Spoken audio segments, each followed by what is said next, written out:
こんにちは。糖尿病予備軍、おかめです。今回はこちらの驚き麺ゼロ取り出しうま塩麺で血糖値測定を行いました。今回血糖値測定と合わせてこういった低糖質な商品を食べて数時間後体で感じたことなどをお話ししていますので、ぜひ最後までご覧いただけると嬉しいです。それではスタートです。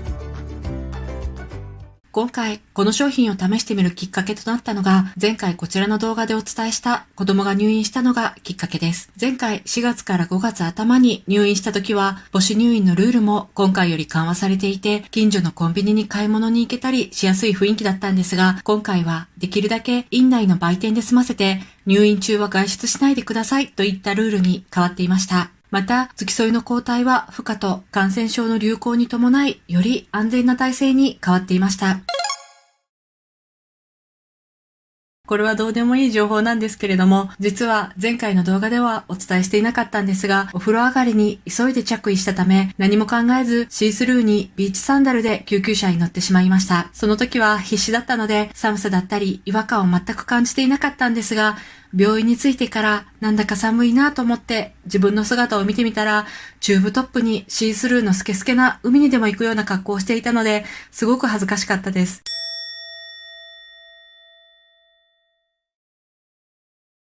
子供が落ち着いたのと同時に旦那さんが病院に来てくれたので、看護師さんにお願いして入院に必要なものを取りに行くという名目で家に帰らせてもらい着替えました。話を戻して、院内の売店で買えるものはほぼ炭水化物で、野菜とかタンパク質はほぼほぼ売っていません。そんな糖尿病患者にとって過酷な状況での付き添いになるので、家に帰るついでにコンビニで何日か分の自分の食べるものを買っていきました。カット野菜などを買っていけたらよかったんですが、入院当日は容体が安定していないので、ナースステーション前の部屋での入院になり、冷蔵庫がありませんでした。なので、冷蔵が必要なものが買えず、低糖質な商品をいくつかピックアップして買っていきました。あとは家にあったこちらのナッツと緊急需要に買っていたシリアルも持って行ったんですが、入院中はほぼほぼ炭水化物しか摂取できませんでした。その中の一つがこの商品です。私が見たときは2種類の味が売っていて、両方購入して一つは入院中に食べました。今回は入院中に食べず持ち帰ったこちらで血糖値測定を行います。パッケージはこんな感じで、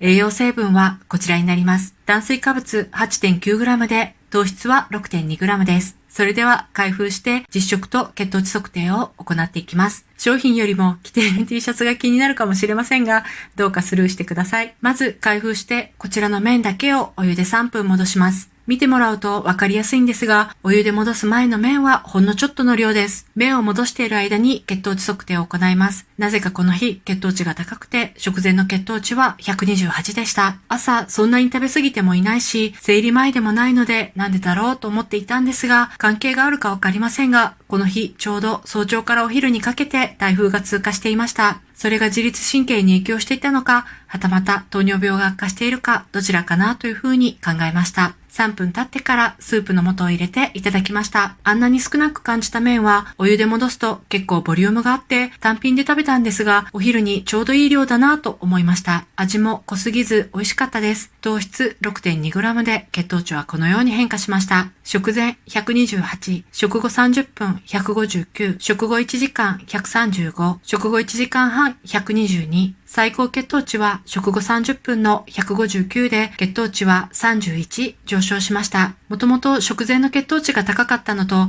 私の場合はランチは何を食べても血糖値が上がるので糖質の5倍以上上昇してしまっているんですが、血糖値が31の上昇なら大きなスパイクを起こしていないのでいいかなと思いました。また今回のように単品食べではなかったら、もしかしたらもう少し数値は抑えられたかもしれません。動画はここまでにしようと思っていたんですが、食べてから2、3時間後に感じたことがあったので、それもお伝えしたいと思います。食後2、3時間後に近所に買い物に出かけていた時に異常なぐらいの空腹を脳が訴えてきました。その時に思ったのが、お腹がぐふっとなるような空腹ってある程度やり過ごせるんですが、脳が訴えかけてくる空腹というのが全然種類が違っていて、低血糖は起こしていないんですが、それに近い食べないと危ないと訴えてくるような空腹です。以前こちらの動画でもお話ししていますが、この商品がどうといったわけではなく、私の場合低糖質のものを食べるとその時は満足するんですが、2、3時間後に今回のような異様な食欲が湧いてきてしまいます。なのでその分おやつに余計なものを食べてしまったりするので、体質的に低糖質なものはあまり食べない方がいいんだろうなと理解しています。ただ、今回入院中はこういった低糖質な食品がとても心の支えになったので、緊急需要として普段からこういった低糖質な商品を備蓄しておくのはいいと思います。また、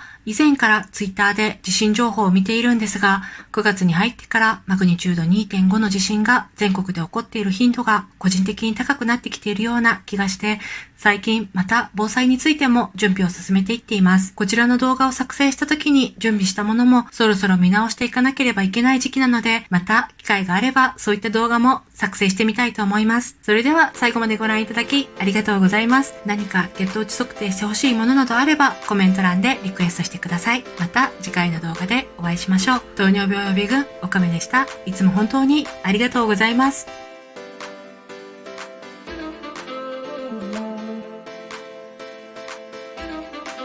うん。